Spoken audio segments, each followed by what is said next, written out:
All right, so in this week's lesson, we're going to be breaking down what I just played, and we're going to be talking about where all of those notes come from and relating them back to chord shapes that you already know so that you can use them in other things going forward. It's not just this one song you're going to be learning. You can take these concepts and apply them to anything when you're improvising or writing your own music. So that's the real meat of this lesson.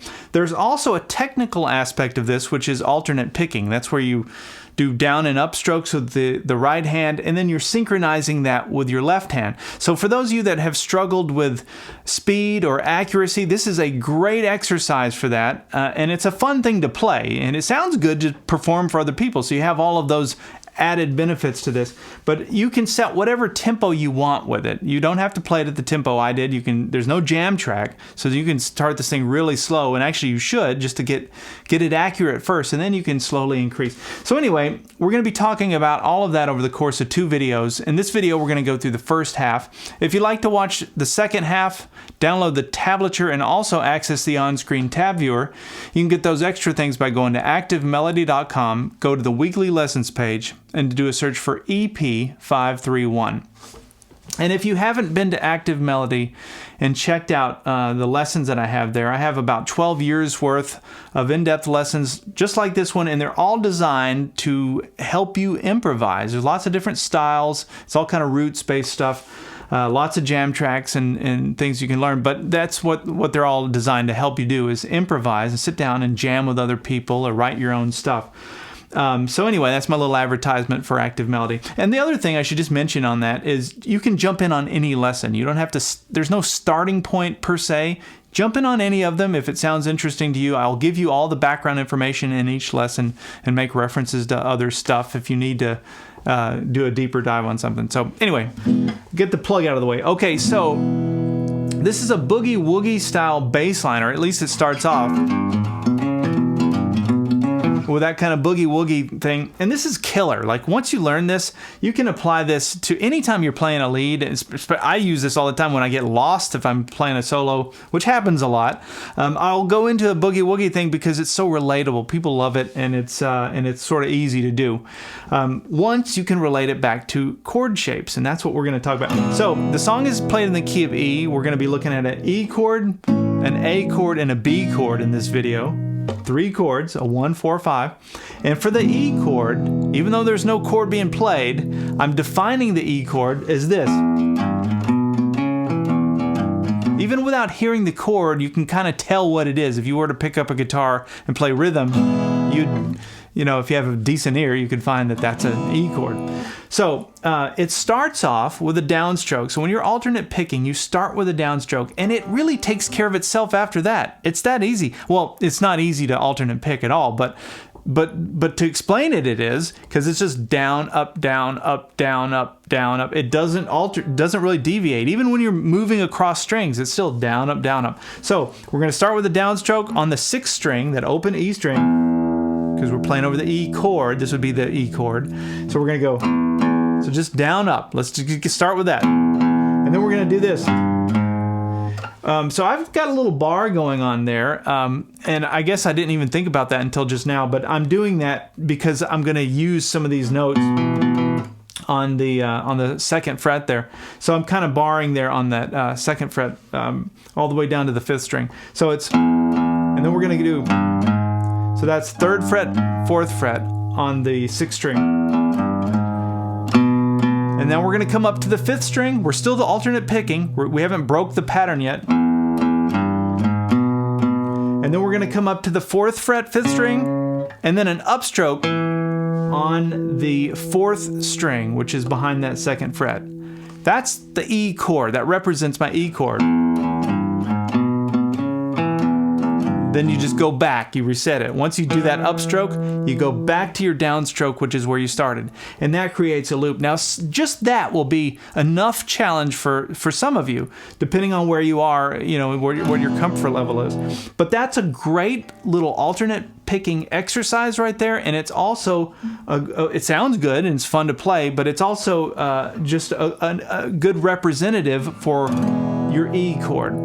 So what I mean by that is connect that lick to this chord, my E chord, using this shape. That way, if we move that chord up one. See, these fingers are making that chord. This is getting into the cage system, but now I'm playing an F chord. But I could do that same lick. Now I'm having to change it a little bit, and so you're going to have to use a little bit of detective work and kind of see which notes are going to move where. And you could play variations on it.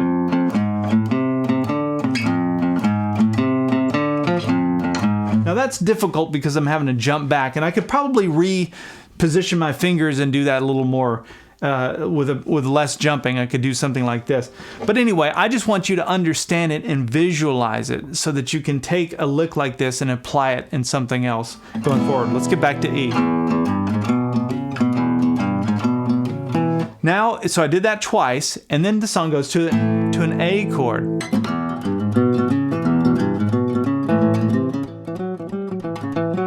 So I played it like this.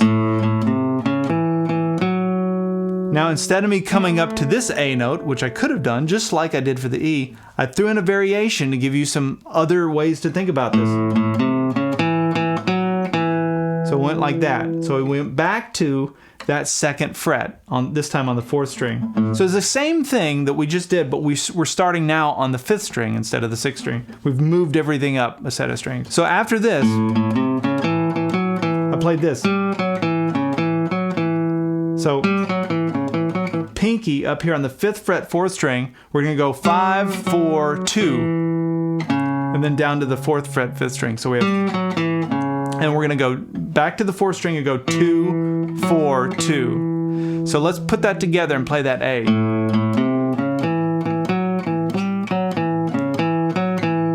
And then that last note that I played was the 4th fret, 5th string. Now all of that is played over my A chord. And that's using the A shape, obviously, you know, back to the cage thing. So if I was playing a C chord using the A shape, you should be able to translate that into this position. Right? Do you see how it relates to the chord shape? That's the biggest thing, man. Once you understand that, it unlocks everything. So anyway, back to our E, we have.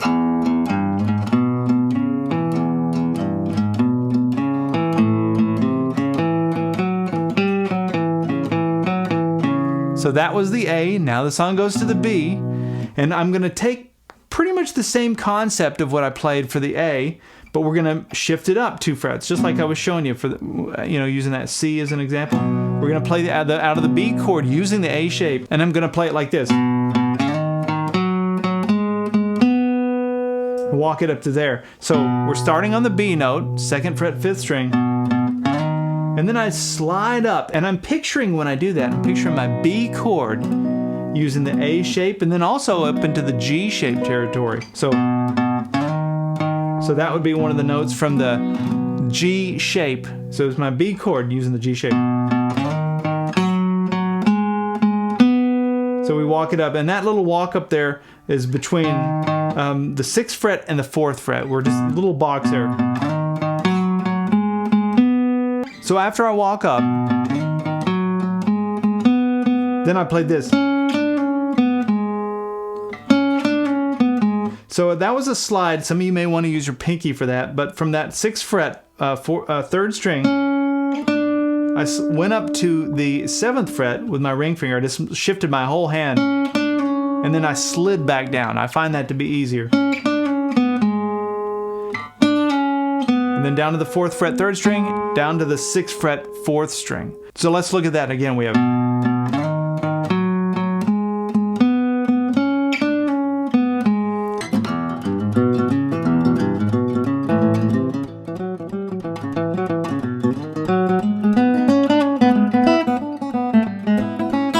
And then I played that.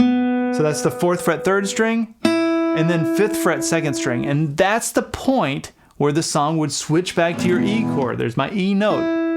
You can just sort of feel it. You already kind of know what's going on rhythmically. This is one of those weird things where even though there's not a chord or a bass line or anything underneath it, it's predictable. You know you've got the E for so long, you got the A, okay, now we're at the B, so now it's time to go to something else. And when you hear that E note, you know you're going to the E chord. The thing to see though, as you're playing these, don't just memorize frets. Never memorize frets. You're doing yourself a major disservice, and you're not really making any ground when you're doing that. Maybe there's a technical part of what's going on, but you're not understanding it. You have to be able to see these chord shapes. So when I'm playing, I'm seeing my B chord using the A shape and the G shape. I'm seeing those neighborhoods. I'm seeing that triad there between those two. And all of this is off of that triad. So you can start to, and then test yourself. Like just try it over a different chord, like a D chord using that same shape.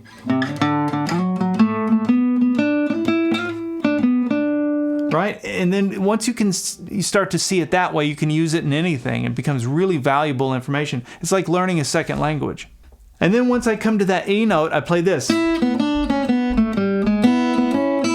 me do that again. It's still alternate picked with the right hand, so nothing changes with that right hand. So it's from this isn't that E note, 5th fret, 2nd string.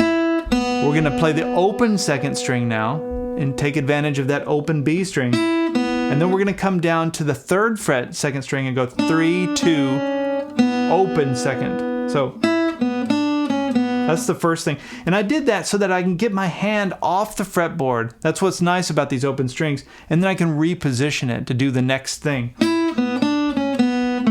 And then 2nd fret 3rd string. And then we're going to do open 3rd string, 1st fret 3rd string. And that's one of the notes. That's the 3rd interval of my E chord. So, and then we're going to come up here to the open 1st string and hit that E note. And then this little major pentatonic scale lick, that'd be pattern 2 of your major pentatonic for E. So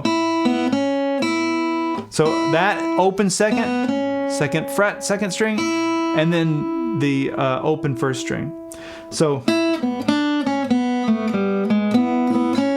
and I might have hit them together. It doesn't really matter. Actually, it would totally work if I hit them together because those two notes are in your E chord.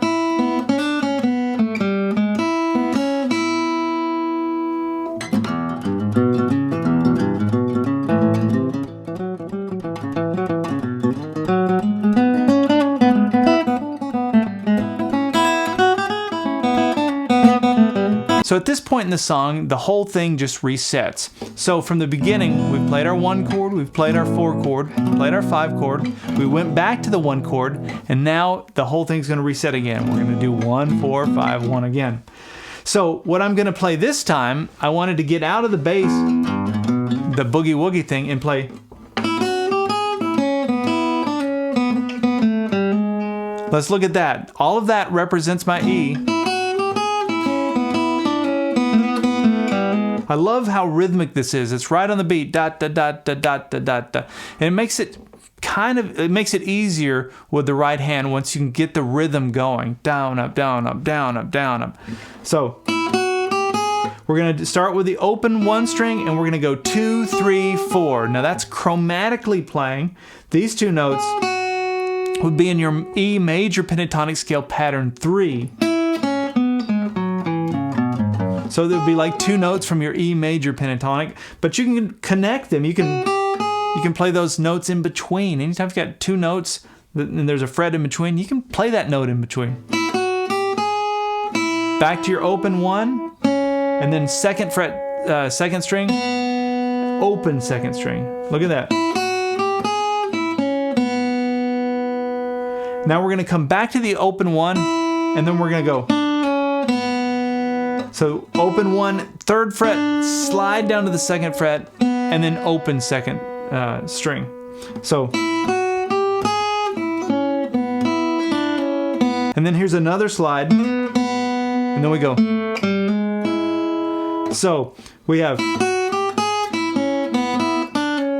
now this slide is a slide from the 2nd fret to the 4th fret on the 3rd string, and I'm sliding up to that B note and then matching it by playing the open 2nd string, which is the B note. So you're going. That's just a bluegrass lick. And it's bluegrass, I mean, all of these licks, these are just little things you'll pick up and you'll remember. You're going to forget a lot of them, but you'll remember some of them. And you'll remember, oh yeah, you've got this lick. If you're playing an E, you can go. You can do that little thing. And I learned that from bluegrass or something years ago, but it's just in there. It's in the Rolodex of ideas that I have. So, and then we play open third string, the third interval of your E chord, first fret, and then an upstroke on strings 1 and 2. So all together, that first lick. And to me, licks like this are so fun to play. I could just loop this.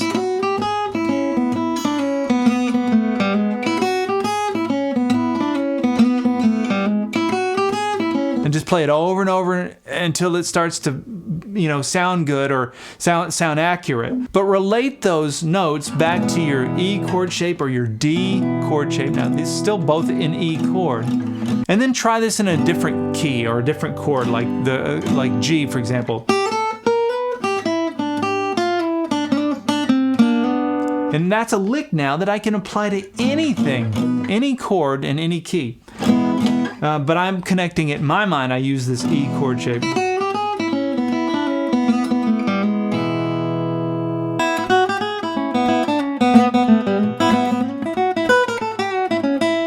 And then the song goes to the A chord, and I'm thinking about my A chord up here using the E shape, and I played.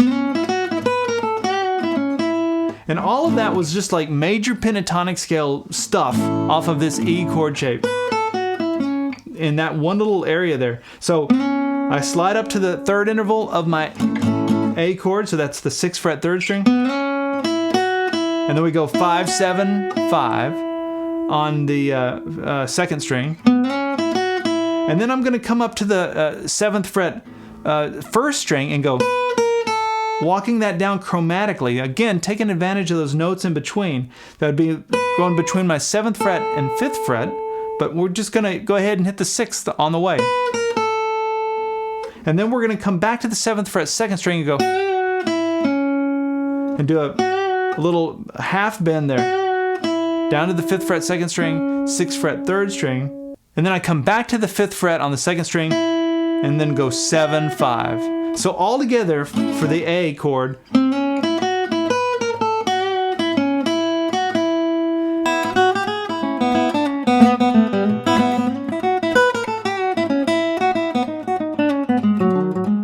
Okay, now the song goes to the B chord, and I have to ask myself, this happens quickly when you're improvising, but where's my nearest B? Where are we at? Okay, I've got an A. I could come up here and play some B stuff here.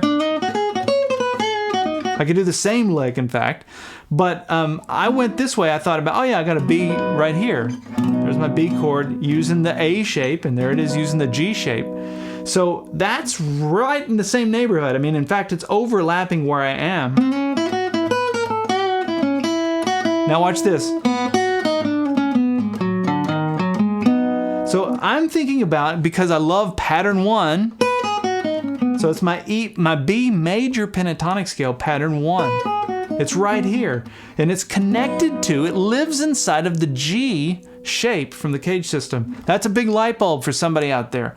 When you're realizing what's going on here. This is powerful. This one piece is the most powerful part of the whole thing to me, is the A chord using the E shape, the B chord using the G shape. They're right next to each other. And you've got your major pentatonic scale, pattern 1. So I can do all of that major pentatonic scale stuff and represent my B chord that way.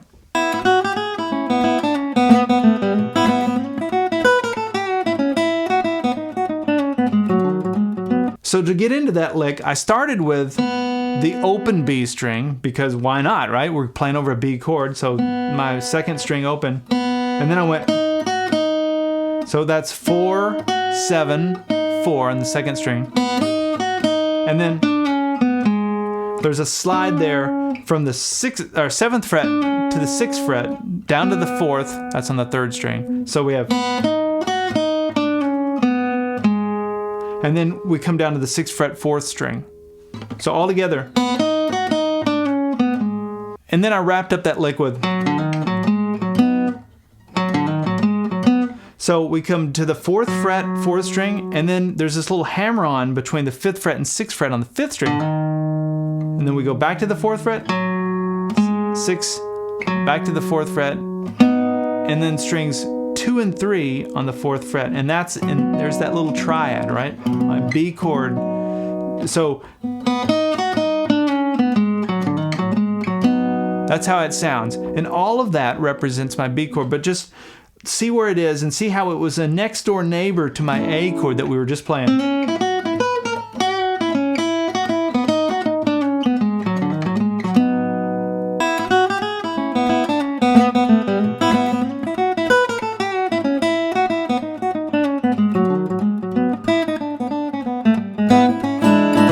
And then we go back to the E chord and I play this.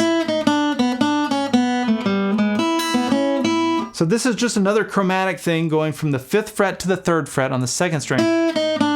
So I'm thinking about E, so we're playing over the E. I'm thinking E minor pentatonic scale pattern 2. It's right here. So I'm going on the 2nd string, open 2nd string, and then we're going to go 3, 2, open on the 2nd string. So we have, and then we're going to go 2nd fret, 3rd string, and then open 3rd, 1st fret, and then strings 1 or strings 1 and 2. So all together.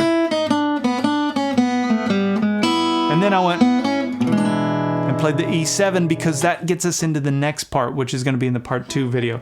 So we have to my E7 chord, and I played the full chord there. All right, I'm going to wrap up this part 1 video. That's a lot of information. We're going to cover the rest of the song in the part 2 video. Come join us. Check that out. It's activemelody.com. You go to the weekly lessons page, a link at the top, and then check out this lesson, which is EP531. All right, we'll see you in part 2.